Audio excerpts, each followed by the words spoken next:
A plume of smoke after a powerful blast rocked the mountainous Nagorno-Karabakh region on Monday evening. The explosion was at a petrol station and reportedly killed at least 20 people, injuring 200 more. They'd been queuing to refuel their cars as they fled the breakaway territory. Thousands of ethnic Armenians have decided to leave, fearing ethnic cleansing despite reassurances from Azerbaijan after it reimposed its military control of Nagorno-Karabakh. More than 13,350 people have so far crossed into Armenia from the enclave, which was home to a majority of some 120,000 ethnic Armenians.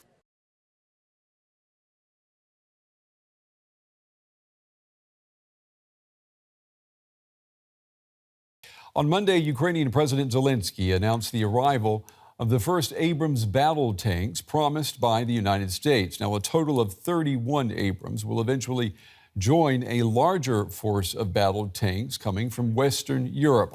The M1 Abrams tank is a third-generation battle tank, named after a U.S. Army general.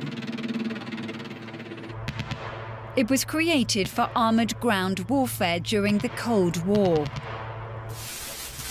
More than 40 years later, and following significant upgrades, it's the U.S. Army's main battle tank.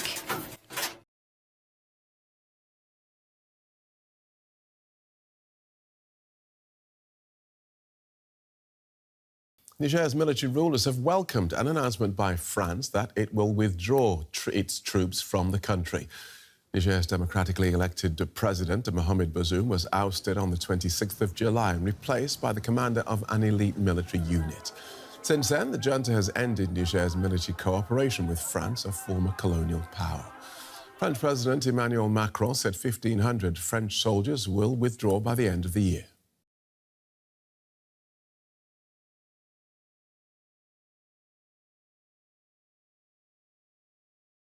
A large arsenal of weapons, ammunition, vehicles, uniforms and logistical tools were publicly displayed by the Kosovo police on Monday.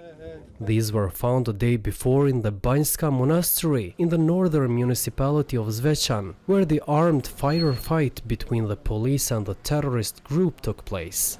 It all started early Sunday morning when the armed assailants ambushed the patrol, killing police officer Afrim Bunyaku and injuring one other. Then the group, which is suspected to have about 30 members, took up position inside the courtyard of the Orthodox monastery and hunkered down, exchanging fire until late afternoon. During the gun battle, police killed at least 3 attackers and arrested 6. The others were filmed escaping out the monastery.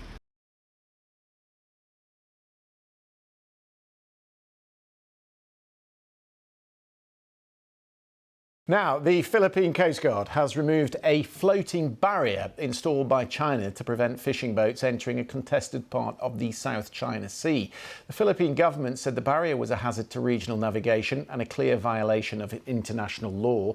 The video the Coast Guard released showed divers beneath the buoys cutting a cable that linked them all together, and there was also a photo which showed them removing an anchor that moored the floating barrier to the ocean bed.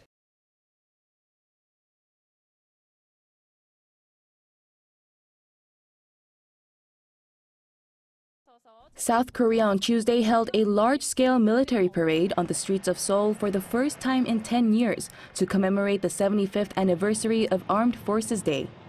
It was held in the main commercial and business district in Gwanghwamun. Over 4,600 troops participated, with some 170 pieces of military equipment on display up close for the public for the very first time. Under the theme, A Strong Military, Robust Security, and Peace Through Strength, the Grand Parade was aimed at showing off the full might of South Korea's military while sending a strong message to the enemy.